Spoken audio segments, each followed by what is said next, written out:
গতকাল রাতে পাচার হওয়া ফেন্সিডিলের কবজা নিতে বিএসএফ ও পুলিশের মধ্যে সংঘর্ষের জন্য পুলিশকে দায়ী করলেন প্রাক্তন বিজেপির রাজ্য সভাপতি সুকান্ত মজুমদার।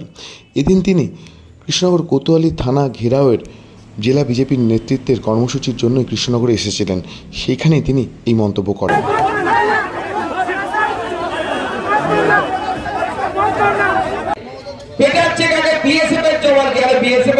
আপনাদের মতো টেবিলের তল দিয়ে ঘুষ খায় না, তারা প্রথম ভারতের ডিফেন্স গুলি খাওয়ার মতো সামর্থ্য তারা রাখে বুকের মধ্যে।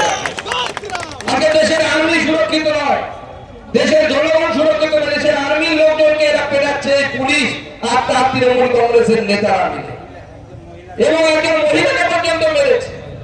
আমরা তার পাশে আছি, তার সাথে আছি।